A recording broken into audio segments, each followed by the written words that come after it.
今日坐低同大家慢慢傾下偈，講下家家戶戶都避唔開嘅事，講下藏喺一日三餐入面，藏喺一句説話入面，藏喺夫妻相處、父母仔女之間，那些睇起嚟好細卻影響好深嘅家庭問題。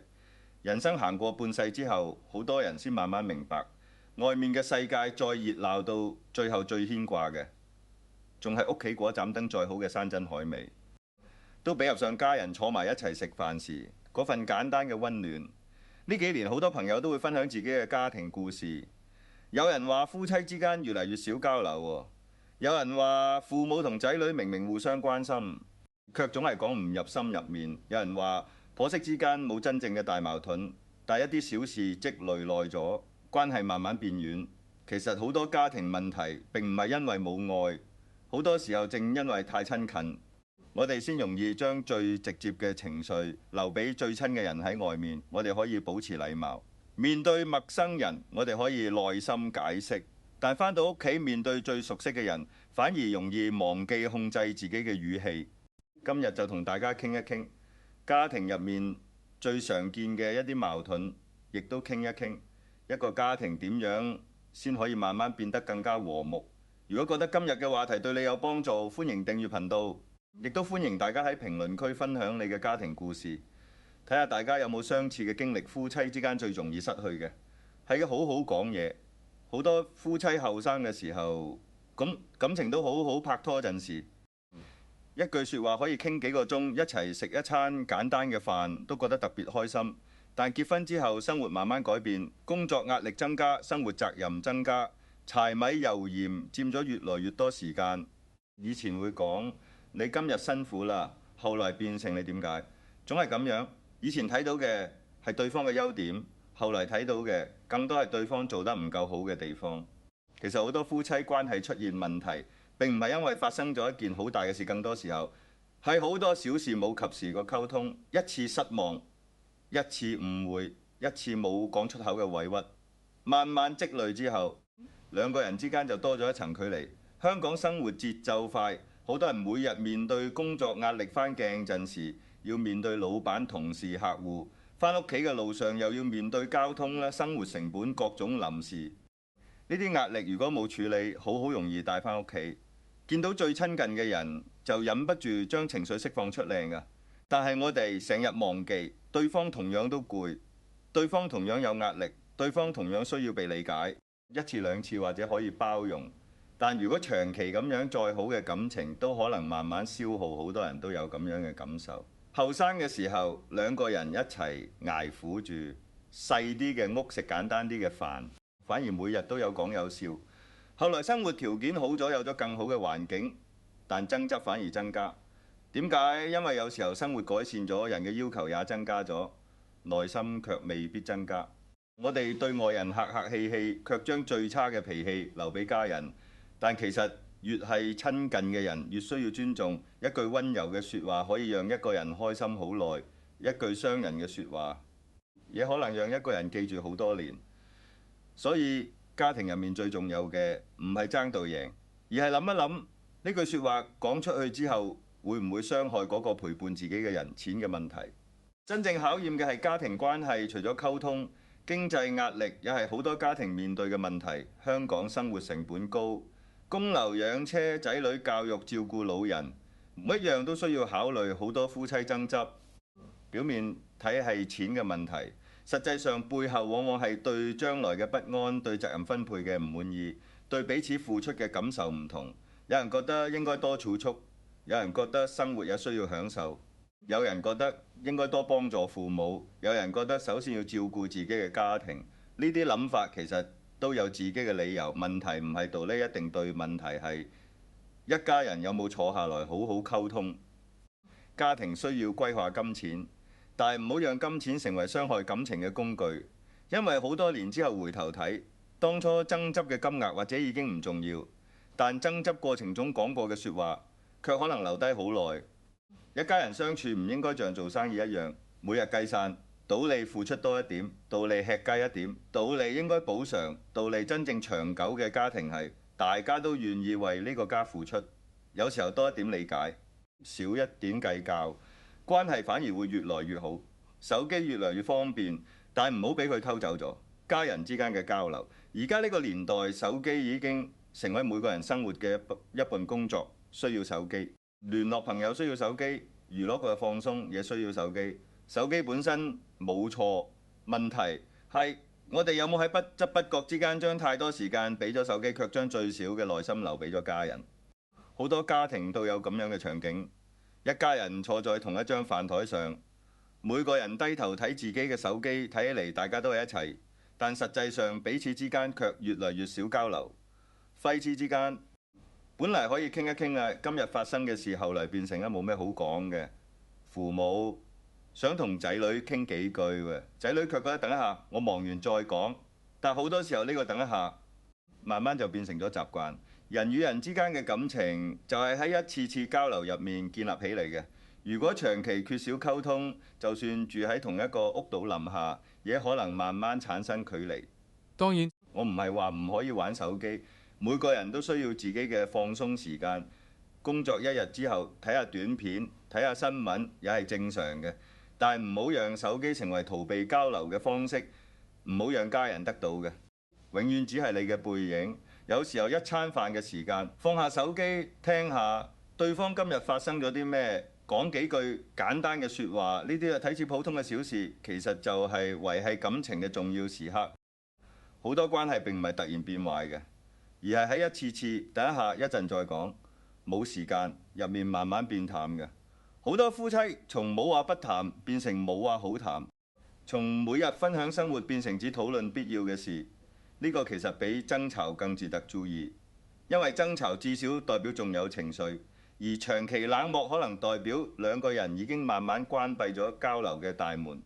所以夫妻之間唔一定需要每日講好多大道理，有時候一句今日工作辛唔辛苦，一句最近係唔係壓力好大，一句多謝你一直為呢個家付出，就可以讓關係重新靠近。婆媳關係唔係多爺取代到爺，而係學會互相尊重。講完夫妻關係，再講好多家庭都會面對嘅婆媳關係。婆媳關係點解容易產生矛盾？好多時候並唔係因為大家唔好，而係因為兩個不同成長背景嘅人突然需要生活在一起。上一代人有上一代人嘅生活方式，年輕一代也有自己嘅諗法。比如有些長輩習慣早起，年輕人可能鍾意遲一點休息。有啲長輩覺得節省係一種美德，年輕人可能更重視生活品質。有啲長輩照顧小朋友會按照過好嘅經驗，年輕父母可能更重視新嘅育兒方式。呢啲差異本身並唔代表代一對代一錯，好多時候只係時代不同、習慣不同。真正容易傷害關係嘅唔係差異，而係認為自己嘅方式一定正確，認為對方一定需要改變。好多家庭入面，婆媳矛盾真正難處理嘅地方係中間嘅夫妻角色，丈夫或者妻子喺兩邊之間需要承擔溝通嘅責任。好嘅家庭關係唔係要求一個人永遠站喺那一邊，而係懂得理解雙方嘅難處。父母養育仔女幾十年，有自己嘅感情，夫妻一齊生活，也需要建立自己嘅家庭，兩邊都重要，兩邊都需要尊重一個成熟嘅人。唔係讓一方贏一方輸，而係盡量讓雙方都感受到自己被看見、自己被理解。好多婆媳關係變差並唔係因為大事情，而係一啲日常小事，一句説話、一個習慣，一次誤會慢慢積累之後，心入面產生咗隔鰭。所以相處嘅時候有幾個原則好重要。第一，唔好將對方當成敵人。奶奶唔係嚟競爭家庭位置嘅人。新抱人唔係嚟破壞家庭關係嘅人，大家只係用不同方式表達對家庭嘅關心。第二，唔好要求一定做到親如母女。好多人話點解唔可以像親生母女一樣？其實現實中婆媳關係能夠做到互相尊重、互相關心、互相體諒，已經係一種很好嘅關係。因為親情同婚姻關係本來就係不同嘅，唔需要強求完全一樣。第三，保持適當距離。好多關係距離太近，反而容易產生摩擦。特別係兩個成年人長期生活在一起，每個人都有自己嘅習慣，都有自己嘅空間。有時候分開住並唔係感情唔好，反而可以減少日常摩擦。逢年過節見面一齊食飯，互相關心可能關係更加融洽。人與人相處好似兩個刺客，靠得太近，容易互相傷害；離得太遠，又感覺乜到溫暖。最舒服嘅關係係揾到一個合適嘅距離，俾奶奶嘅一句説話。仔女成家之後，需要建立自己嘅小家庭，關心可以有，建議可以提，但也需要尊重年輕人嘅生活方式，唔好因為愛而變成過度干涉。俾新抱嘅一句説話，長輩嘅生活習慣可能同你不同，但不同唔代表錯誤。如果老人願意幫忙係一種情分，唔好將別人嘅付出當成理所。當然一句多謝，一句關心，好多時候可以化解好多矛盾。家庭入面冇躲嘅，必須完全錢就躲嘅。真正長久嘅關係係雙方都願意退一步，少一點指責，多一點理解，少一點證明自己正確，多一點珍惜彼此。講到呢度，也想問下大家，你覺得家庭關係入面最難處理嘅係哪一種？夫妻溝通、婆媳相處啦，還是係父母仔女之間？歡迎大家喺評論區分享自己嘅經歷，也許你嘅故事也能幫助別人揾到答案。父母同仔女之間最難嘅係距離。講完夫妻關係同婆媳關係，再講一個好多家庭都會面對嘅問題。父母同仔女之間嘅關係喺香港，不少父母為咗小朋友付出咗好多，從小朋友細個開始安排補習、安排興趣班、關注考試成績、規劃升學方向。好多父母嘅出發點其實都係希望小朋友將來生活得更好，因為佢哋經歷過生活嘅唔容易。佢哋知道社會競爭大，知道年輕人面對嘅壓力，所以希望自己嘅小朋友可以少走一點彎路。呢份心係可以理解嘅，但係好多時候問題唔在於愛，而在於愛嘅方式。好多家庭都有咁樣嘅情況。小朋友細個，父母幫忙決定讀什麼學校、學什麼興趣、交什麼朋友、選擇什麼方向。小朋友大個之後開始有自己嘅諗法，父母覺得你仲細，你唔懂。小朋友覺得點解我嘅人生唔可以自己決定？於是兩代之間就產生咗衝突。父母覺得我都係為了你好，小朋友覺得你從來冇真正聽過我嘅諗法。其實雙方都冇惡意，只係站嘅位置不同。父母睇到嘅係未來嘅風險，小朋友感受到嘅係而家嘅壓力。好多父母容易忘記一件事，小朋友唔係自己嘅複製品。小朋友嚟到呢個世界唔係為咗完成父母冇完成嘅人生，佢有自己嘅性格，有自己嘅興趣，有自己嘅選擇。父母可以給予建議，可以分享經驗，可以提醒風險，但最終也需要尊重小朋友作為一個獨立嘅人。真正成熟嘅父母唔係永遠替小朋友安排好一切，而係喺小朋友需要嘅時候給予支持，喺小朋友成長嘅時候慢慢放手。就像小鳥一樣，細個嘅時候需要父母保護，大個之後需要自己飛翔。如果一直揸喺手裏，反而可能失去成長嘅機會。好多父母一輩子都係度等一句多謝你，好多小朋友一輩子也係嗰度等一句我理解你。其實一家人之間唔需要等到某一日先表達一句呢幾年辛苦你啦，一句我知道你唔容易。好多心結就可能慢慢打開。仔女成年之後，父母也需要重新安排自己嘅生活。好多父母最大嘅困難㗎，係小朋友大個之後唔知道自己嘅生活應該擺喺邊度。後生嘅時候，生活圍住小朋友轉，小朋友返學，小朋友考試，小朋友做嘢，小朋友結婚。好多父母將全部精力都放喺下一代身上，但當小朋友真正獨立之後，父母反而容易感覺失落。其實人生每個階段都有新嘅任務。小朋友細個嘅時候，我哋陪伴佢哋成長；小朋友大個之後，我哋也需要學會照顧自己，培養自己嘅興趣，認識新嘅朋友，保持自己嘅生活節奏。呢個唔係唔愛小朋友，恰恰係更健康嘅愛。關於年輕人移民，父母嘅不捨需要被理解。呢幾年也有不少家庭面對另一個問題，仔女選擇去外地或者外國發展。對於年輕人嚟講，佢哋希望睇下更大嘅世界，希望尋找新嘅機會，希望建立屬於自己嘅人生。呢啲諗法可以理解，但對於父母嚟講，小朋友離開身邊，有可能帶來失落同擔心。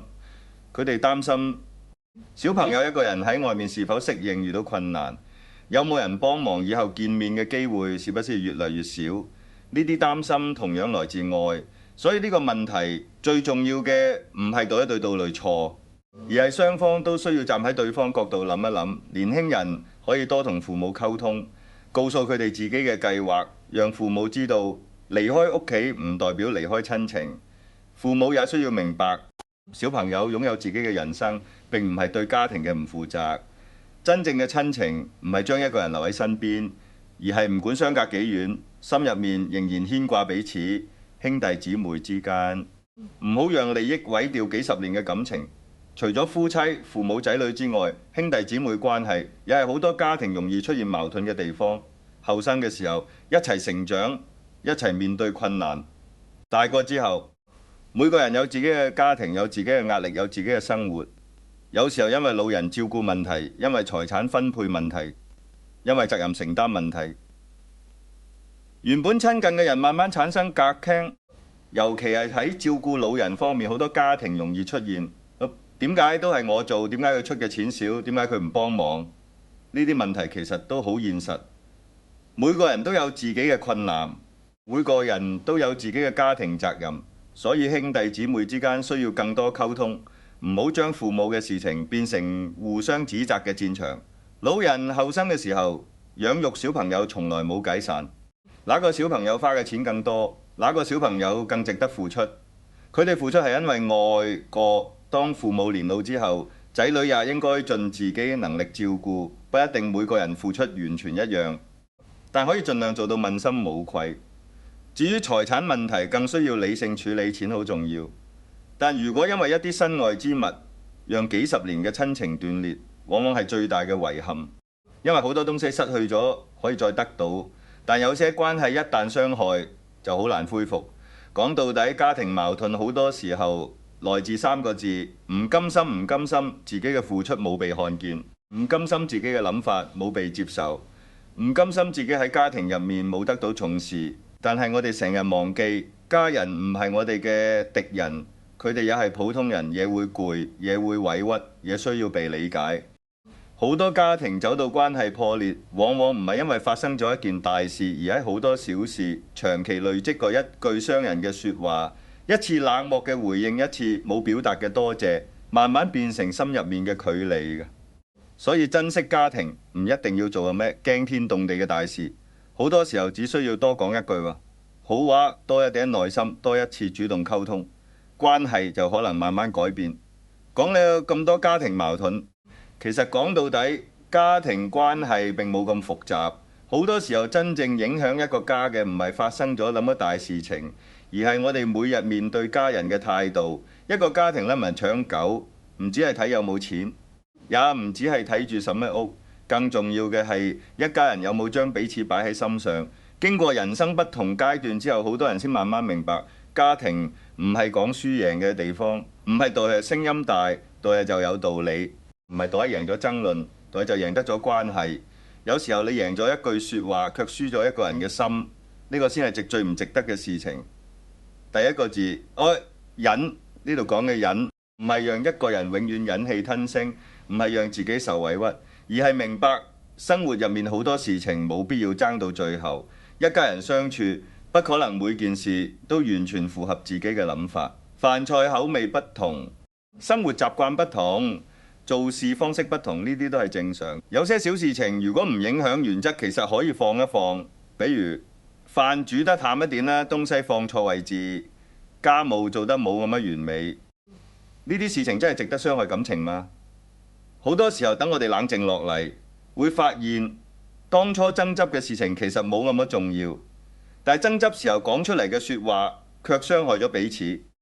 人生行到後面會發現，好多事情贏咗道理，不一定贏得幸福。有時候退一步唔係因為自己錯，而係因為珍惜呢段關係。真正有智慧嘅人唔係什麼都爭，而係知道什麼值得堅持，咁樣可以放下。第二個字，拒字第二個字係距離。好多人以為嗰一家人越親密就應該冇距離，其實唔係。錢嘅問題真正考驗嘅係家庭關係。除咗溝通，經濟壓力也係好多家庭面對嘅問題。香港生活成本高，供樓、養車、仔女教育、照顧老人，每一樣都需要考慮好多夫妻爭執。表面睇係錢嘅問題，實際上背後往往係對將來嘅不安、對責任分配嘅唔滿意、對彼此付出嘅感受唔同。有人覺得應該多儲蓄，有人覺得生活也需要享受，有人覺得應該多幫助父母，有人覺得首先要照顧自己嘅家庭。呢啲諗法其實都有自己嘅理由。問題唔係道理一定對，問題係一家人有冇坐下來好好溝通。家庭需要歸下金錢，但係唔好讓金錢成為傷害感情嘅工具。因為好多年之後回頭睇，當初爭執嘅金額或者已經唔重要，但爭執過程中講過嘅説話卻可能留低好耐。一家人相處唔應該像做生意一樣，每日計山，躲係付出多一點，躲係吃虧一點，躲係應該補償，躲係真正長久嘅家庭嘅係大家都願意為呢個家付出。有時候多一點理解，少一點計較，關係反而會越來越好。手機越來越方便，但唔好俾佢偷走咗家人之間嘅交流。而家呢個年代，手機已經成為每個人生活嘅一部分，工作需要手機，聯絡朋友需要手機，娛樂放鬆亦需要手機。手機本身冇錯問題嘅，我哋有冇喺不知不覺之間將太多時間俾咗手機，卻將最少嘅耐心留俾咗家人？好多家庭都有咁樣嘅場景，一家人坐喺同一張飯台上，每個人低頭睇自己嘅手機，睇起嚟大家都喺一齊，但實際上彼此之間卻越來越少交流。夫妻之間本來可以傾一傾今日發生嘅事，後來變成冇咩好講嘅。父母想同仔女傾幾句，仔女卻覺得等一下，我忙完再講。但好多時候呢個等一下，慢慢就變成咗習慣人與人之間嘅感情，就係喺一次次交流入面建立起嚟嘅。如果長期缺少溝通，就算住喺同一個屋檐下，也可能慢慢產生距離。當然，我唔係話唔可以玩手機，每個人都需要自己嘅放鬆時間。工作一日之後睇下短片、睇下新聞，也係正常嘅。但係唔好讓手機成為逃避交流嘅方式，唔好讓家人得到嘅，永遠只係你嘅背影。有時候一餐飯嘅時間，放下手機聽下對方今日發生咗啲咩，講幾句簡單嘅説話。呢啲睇似普通嘅小事，其實就係維繫感情嘅重要時刻。好多關係並唔係突然變壞嘅，而係喺一次次等一下一陣再講，冇時間入面慢慢變淡嘅。好多夫妻從冇話不談變成冇話好談，從每日分享生活變成只討論必要嘅事。呢個其實比爭吵更值得注意，因為爭吵至少代表仲有情緒，而長期冷漠可能代表兩個人已經慢慢關閉咗交流嘅大門。所以夫妻之間唔一定需要每日講好多大道理，有時候一句今日工作辛唔辛苦，一句最近係唔係壓力好大，一句多謝你一直為呢個家付出，就可以讓關係重新靠近。婆媳關係唔係對取代對，而係學會互相尊重。講完夫妻關係，再講好多家庭都會面對嘅婆媳關係嘅。婆媳關係點解容易產生矛盾？好多時候並唔係因為對唔好，而係因為兩個不同成長背景嘅人突然需要生活在一起。上一代人有上一代人嘅生活方式，年輕一代也有自己嘅諗法。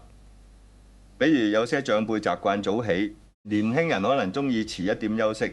有些長輩覺得節省係一種美德，年輕人可能更重視生活品質。有些長輩照顧小朋友會按照過號嘅經驗，年輕父母可能更重視新嘅育兒方式。呢啲差異本身並唔代表對係對，對係錯，好多時候只係時代不同、習慣不同。真正容易傷害關係嘅唔係差異，而係認為自己嘅方式一定正確，認為對方一定需要改變。好多家庭入面婆媳矛盾真正難處理嘅地方，係中間嘅夫妻角色，丈夫或者妻子喺兩邊之間需要承擔溝通嘅責任。好嘅家庭關係唔係要求一個人永遠站喺那一邊，而係懂得理解雙方嘅難處。父母養育仔女幾十年，有自己嘅感情，夫妻一齊生活，已需要建立自己嘅家庭，兩邊都重要，兩邊都需要尊重。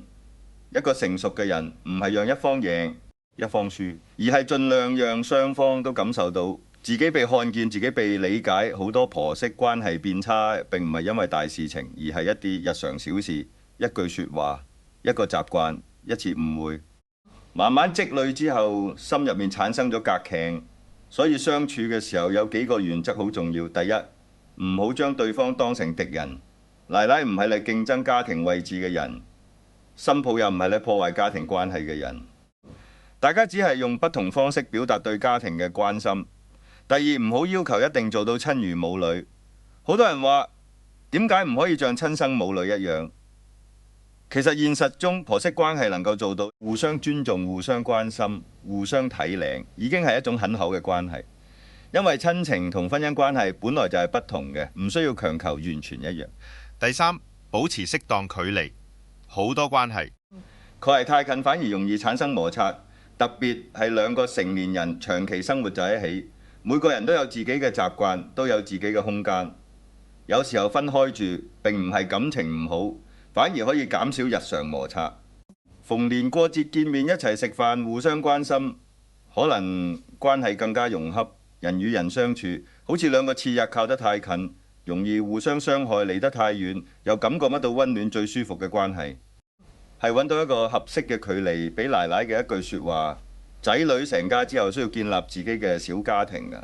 關心可以有建議可以提，但也需要尊重年輕人嘅生活方式，唔好因為愛而變成過度干涉。俾新抱嘅一句説話：長輩嘅生活習慣可能同你不同，但不同唔代表錯誤。如果老人願意幫忙係一種情分，唔好將別人嘅付出當成理所當然。一句多謝，一句關心，好多時候可以化解好多矛盾。家庭入面冇朵咧，必須完全黐㗎，就朵咧。真正長久嘅關係係雙方都願意退一步，少一點指責，多一點理解，少一點證明自己正確，多一點珍惜彼此。講到呢度，也想問下大家，你覺得家庭關係入面最難處理嘅係哪一種？夫妻溝通、婆媳相處，還是父母仔女之間？歡迎大家喺評論區分享自己嘅經歷，吔起你嘅故事也能幫助別人揾到答案。父母同仔女之間最難嘅係距離。講完夫妻關係同婆媳關係，再講一個好多家庭都會面對嘅問題。父母同仔女之間嘅關係喺香港，不少父母為咗小朋友付出咗好多，從小朋友細個開始安排補習、安排興趣班、關注考試成績、規劃升學方向。好多父母嘅出發點其實都係希望小朋友將來生活得更好，因為佢哋經歷過生活嘅唔容易。佢哋知道社會競爭大，知道年輕人面對嘅壓力，所以希望自己嘅小朋友可以少走一點彎路。呢份心係可以理解嘅。但係好多時候問題唔在於愛，而在於愛嘅方式。好多家庭都有咁樣嘅情況。小朋友細個，父母幫忙決定讀乜學校、學有乜興趣、交乜朋友、選擇什麼方向。小朋友大個之後開始有自己嘅諗法，父母覺得你仲細，你唔懂。小朋友覺得點解我嘅人生唔可以自己決定？於是兩代之間就產生咗衝突。父母覺得我都係為了你好，小朋友覺得你從來冇真正聽過我嘅諗法。其實雙方都冇惡意，只係站嘅位置不同。父母睇到嘅係未來嘅風險，小朋友感受到嘅係而家嘅壓力。好多父母容易忘記一件事：小朋友唔係自己嘅複製品。小朋友嚟到呢個世界，唔係為咗完成父母冇完成嘅人生。佢有自己嘅性格，有自己嘅興趣，有自己嘅選擇。父母可以給予建議，可以分享經驗，可以提醒風險，但最終也需要尊重小朋友作為一個獨立嘅人。真正成熟嘅父母唔係永遠替小朋友安排好一切，而係喺小朋友需要嘅時候給予支持。喺小朋友成長嘅時候，慢慢放手，就像小鳥一樣。細個嘅時候需要父母保護，大個之後需要自己飛翔。如果一直抓喺手裏，反而可能失去成長嘅機會。好多父母一輩子都係倒等一句多謝你，好多小朋友一輩子也係嗰度等一句我理解你。其實一家人之間唔需要等到某一日先表達一句呢幾年辛苦你啦，一句我知道你唔容易。好多心結就可能慢慢打開。人與人相處好似兩個刺客，靠得太近，容易互相傷害，離得太遠，又感覺乜都溫暖。最舒服嘅關係係揾到一個合適嘅距離，俾奶奶嘅一句説話。仔女成家之後，需要建立自己嘅小家庭，關心可以有，建議可以提，但也需要尊重年輕人嘅生活方式，唔好因為愛而變成過度干涉。俾新抱嘅一句説話，長輩嘅生活習慣可能同你不同，但不同唔代表錯誤。如果老人願意幫忙係一種情分，唔好將別人嘅付出當成理所。當然一句多謝，一句關心，好多時候可以化解好多矛盾。家庭入面冇躲嘅，必須完全錢就躲嘅。真正長久嘅關係係雙方都願意退一步，少一點指責，多一點理解，少一點證明自己正確，多一點珍惜彼此。講到呢度，也想問下大家，你覺得家庭關係入面最難處理嘅係哪一種？夫妻溝通、婆媳相處啦，還是係父母仔女之間？歡迎大家喺評論區分享自己嘅經歷，也許你嘅故事也能幫助別人揾到答案。父母同仔女之間最難嘅係距離。講完夫妻關係同婆媳關係，再講一個好多家庭都會面對嘅問題：父母同仔女之間嘅關係。喺香港，不少父母為咗小朋友付出咗好多，從小朋友細個開始安排補習、安排興趣班，關注考試成績，規劃升學方向。好多父母嘅出發點其實都係希望小朋友將來生活得更好，因為佢哋經歷過生活嘅唔容易。佢哋知道社會競爭大，知道年輕人面對嘅壓力，所以希望自己嘅小朋友可以少走一點彎路。呢份心係可以理解嘅，但係好多時候問題唔在於愛，而在於愛嘅方式。好多家庭都有咁樣嘅情況。小朋友細個，父母幫忙決定讀什麼學校、學什麼興趣、交什麼朋友、選擇什麼方向。小朋友大個之後開始有自己嘅諗法，父母覺得你仲細，你唔懂。小朋友覺得點解我嘅人生唔可以自己決定？於是兩代之間就產生咗衝突。父母覺得我都係為了你好，小朋友覺得你從來冇真正聽過我嘅諗法。其實雙方都冇惡意，只係站嘅位置不同。父母睇到嘅係未來嘅風險，小朋友感受到嘅係而家嘅壓力。好多父母容易忘記一件事：小朋友唔係自己嘅複製品。小朋友嚟到呢個世界唔係為咗完成父母冇完成嘅人生，佢有自己嘅性格，有自己嘅興趣，有自己嘅選擇。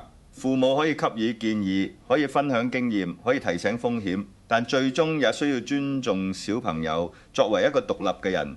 真正成熟嘅父母唔係永遠替小朋友安排好一切，而係喺小朋友需要嘅時候給予支持，喺小朋友成長嘅時候慢慢放手。就像小鳥一樣，細個嘅時候需要父母保護，大個之後需要自己飛翔。如果一直揸喺手裏，反而可能失去成長嘅機會。好多父母一輩子都係度等一句多謝你，好多小朋友一輩子也係嗰度等一句我理解你。其實一家人之間唔需要等到某一日先表達一句呢幾年辛苦你啦，一句我知道你唔容易。好多心結就可能慢慢打開。仔女成年之後，父母也需要重新安排自己嘅生活。好多父母最大嘅困難㗎係小朋友大個之後唔知道自己嘅生活應該擺喺邊度。後生嘅時候生活圍住小朋友轉，小朋友返學，小朋友考試，小朋友做嘢，小朋友結婚。好多父母將全部精力都放喺下一代身上，但當小朋友真正獨立之後，父母反而容易感覺失落。其實人生每個階段都有新嘅任務。小朋友細個嘅時候，我哋陪伴佢哋成長；小朋友大個之後，我哋也需要學會照顧自己，培養自己嘅興趣，認識新嘅朋友，保持自己嘅生活節奏。呢個唔係唔愛小朋友，恰恰係更健康嘅愛。關於年輕人移民，父母嘅不捨需要被理解。呢幾年也有不少家庭面對另一個問題：仔女選擇去外地或者外國發展。對於年輕人嚟講，佢哋希望睇下更大嘅世界，希望尋找新嘅機會，希望建立屬於自己嘅人生。呢啲諗法可以理解，但對於父母嚟講，小朋友離開身邊，也可能帶來失落同擔心。佢哋擔心小朋友一個人喺外面是否適應，遇到困難，有冇人幫忙，以後見面嘅機會是不是越嚟越少？呢啲擔心同樣來自愛，所以呢個問題最重要嘅唔係對一對道侶錯，而係雙方都需要站喺對方角度諗一諗。年輕人可以多同父母溝通，告訴佢哋自己嘅計劃，讓父母知道離開屋企唔代表離開親情。父母也需要明白，小朋友擁有自己嘅人生，並唔係對家庭嘅唔負責。真正嘅親情唔係將一個人留喺身邊，而係唔管相隔幾遠，心入面仍然牽掛彼此，兄弟姊妹之間。唔好讓利益毀掉幾十年嘅感情。除咗夫妻、父母、仔女之外，兄弟姊妹關係也係好多家庭容易出現矛盾嘅地方。後生嘅時候一齊成長，一齊面對困難，大個之後，每個人有自己嘅家庭，有自己嘅壓力，有自己嘅生活。有時候因為老人照顧問題，因為財產分配問題，因為責任承擔問題，原本親近嘅人慢慢產生隔閡。尤其係喺照顧老人方面，好多家庭容易出現點解都係我做，點解佢出嘅錢少，點解佢唔幫忙？呢啲問題其實都好現實。每個人都有自己嘅困難，每個人都有自己嘅家庭責任，所以兄弟姊妹之間需要更多溝通，唔好將父母嘅事情變成互相指責嘅戰場。老人後生嘅時候養育小朋友從來冇解散，哪個小朋友花嘅錢更多，哪個小朋友更值得付出。佢哋付出係因為愛過。當父母年老之後，仔女也應該盡自己能力照顧，不一定每個人付出完全一樣，但可以盡量做到問心無愧。至於財產問題，更需要理性處理，錢好重要。但如果因為一啲身外之物，讓幾十年嘅親情斷裂，往往係最大嘅遺憾。因為好多東西失去咗可以再得到，但有些關係一旦傷害就好難恢復。講到底，家庭矛盾好多時候來自三個字：唔甘心。唔甘心自己嘅付出冇被看見，唔甘心自己嘅諗法冇被接受，唔甘心自己喺家庭入面冇得到重視。但係我哋成日忘記，家人唔係我哋嘅敵人，佢哋也係普通人，也會攰，也會委屈，也需要被理解。好多家庭走到關係破裂，往往唔係因為發生咗一件大事，而喺好多小事長期累積過一句傷人嘅説話，一次冷漠嘅回應，一次冇表達嘅多謝，慢慢變成心入面嘅距離嘅。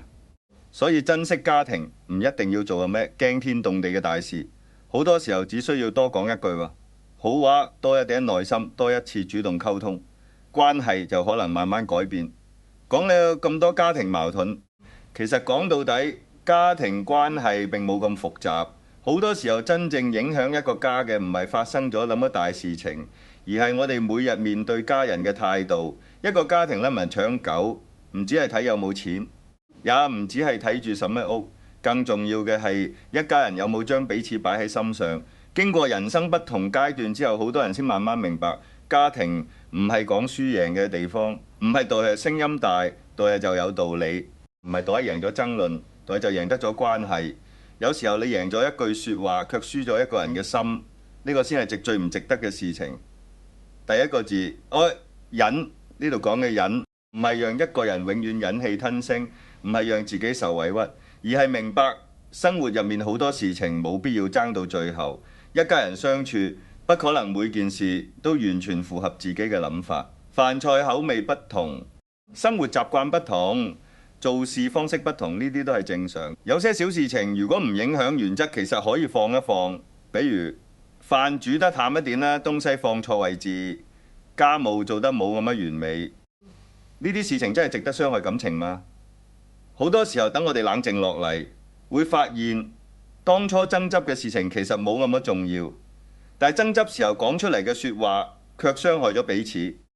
人生行到後面會發現，好多事情贏咗道理，不一定贏得幸福。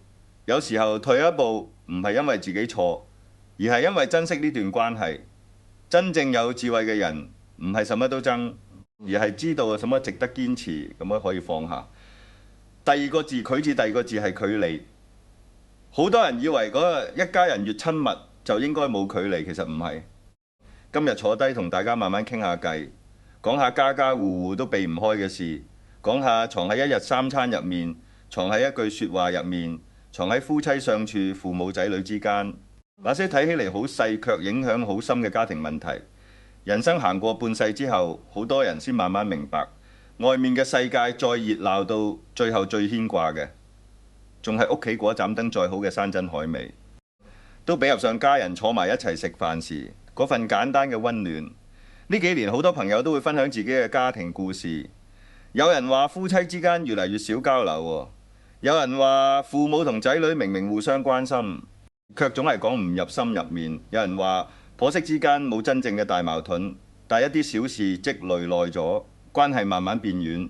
其實好多家庭問題並唔係因為冇愛，好多時候正因為太親近，我哋先容易將最直接嘅情緒留俾最親嘅人喺外面。我哋可以保持禮貌，面對陌生人我哋可以耐心解釋，但返到屋企面對最熟悉嘅人，反而容易忘記控制自己嘅語氣。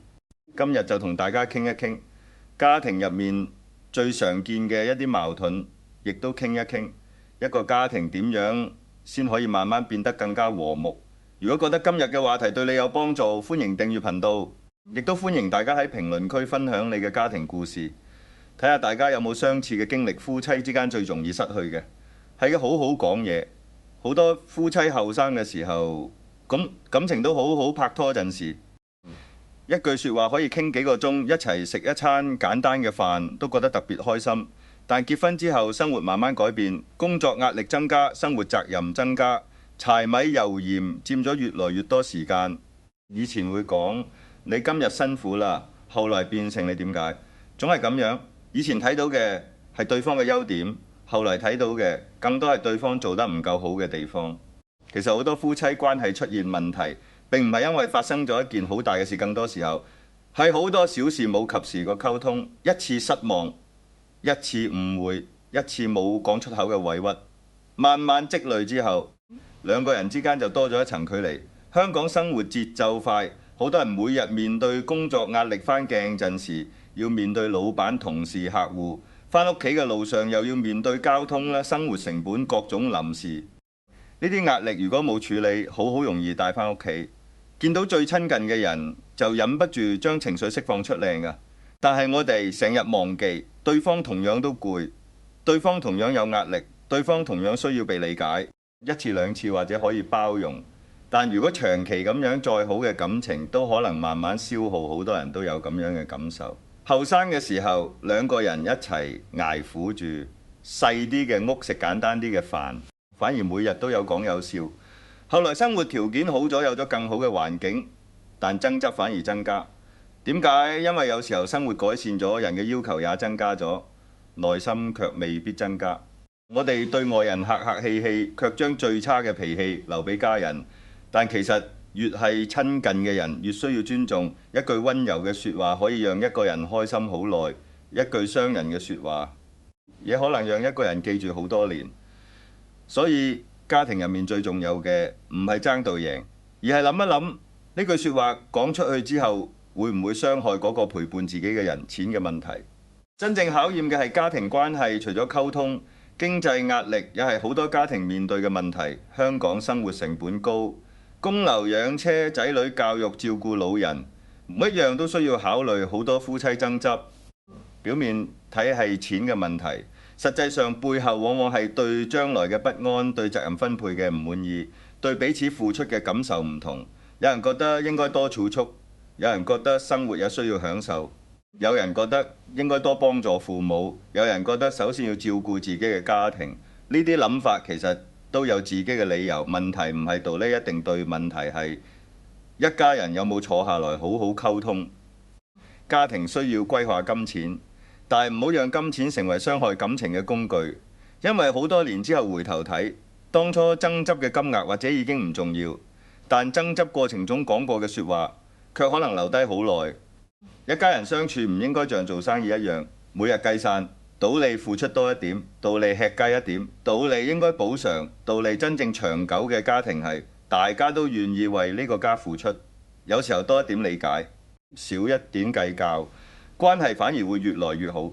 手機越來越方便，但唔好俾佢偷走咗家人之間嘅交流。而家呢個年代，手機已經成為每個人生活嘅一半，工作需要手機，聯絡朋友需要手機，娛樂嘅放鬆也需要手機。手機本身冇錯，問題係我哋有冇喺不知不覺之間將太多時間俾咗手機，卻將最少嘅耐心留俾咗家人。好多家庭都有咁樣嘅場景，一家人坐在同一張飯台上，每個人低頭睇自己嘅手機，睇起嚟大家都係一齊，但實際上彼此之間卻越嚟越少交流。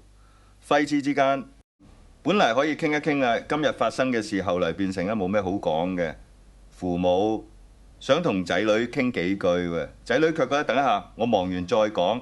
但好多時候呢個等一下，慢慢就變成咗習慣。人與人之間嘅感情就係喺一次次交流入面建立起嚟嘅。如果長期缺少溝通，就算住喺同一個屋檐林下，也可能慢慢產生距離。當然，我唔係話唔可以玩手機，每個人都需要自己嘅放鬆時間。工作一日之後睇下短片、睇下新聞也係正常嘅，但係唔好讓手機成為逃避交流嘅方式，唔好讓家人得到嘅，永遠只係你嘅背影。有時候一餐飯嘅時間，放下手機聽下對方今日發生咗啲咩，講幾句簡單嘅説話，呢啲睇似普通嘅小事，其實就係維繫感情嘅重要時刻。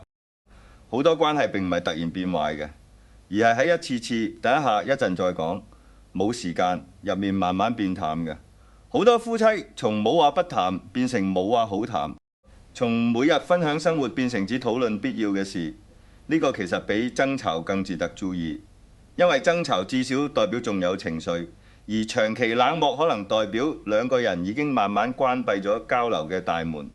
所以夫妻之間唔一定需要每日講好多大道理，有時候一句今日工作辛唔辛苦，一句最近係唔係壓力好大，一句多謝你一直為呢個家付出，就可以讓關係重新靠近。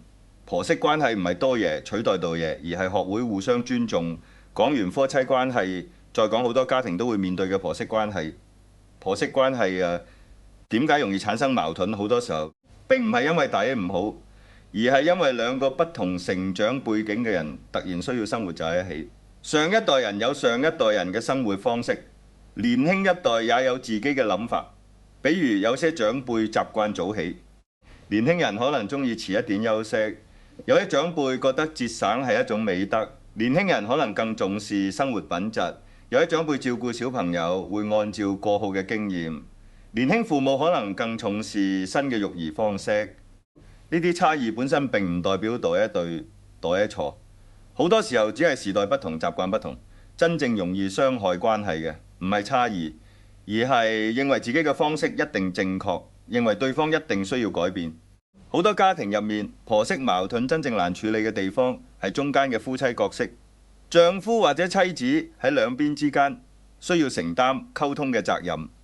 好嘅家庭關係唔係要求一個人永遠站喺那一邊，而係懂得理解雙方嘅難處。父母養育仔女幾十年，有自己嘅感情，夫妻一齊生活，也需要建立自己嘅家庭，兩邊都重要，兩邊都需要尊重一個成熟嘅人。唔係讓一方贏一方輸，而係盡量讓雙方都感受到自己被看見、自己被理解。好多婆媳關係變差並唔係因為大事情，而係一啲日常小事，一句説話、一個習慣，一次誤會慢慢積累之後，心入面產生咗隔鰭。所以相處嘅時候有幾個原則好重要。第一，唔好將對方當成敵人。奶奶唔係嚟競爭家庭位置嘅人。新抱人唔係嚟破壞家庭關係嘅人，大家只係用不同方式表達對家庭嘅關心。第二，唔好要求一定做到親如母女。好多人話點解唔可以像親生母女一樣？其實現實中婆媳關係能夠做到互相尊重、互相關心、互相體諒，已經係一種很好嘅關係。因為親情同婚姻關係本來就係不同嘅，唔需要強求完全一樣。第三，保持適當距離。好多關係距離太近，反而容易產生摩擦。特別係兩個成年人長期生活在一起，每個人都有自己嘅習慣，都有自己嘅空間。有時候分開住並唔係感情唔好，反而可以減少日常摩擦。逢年過節見面一齊食飯，互相關心，可能關係更加融洽。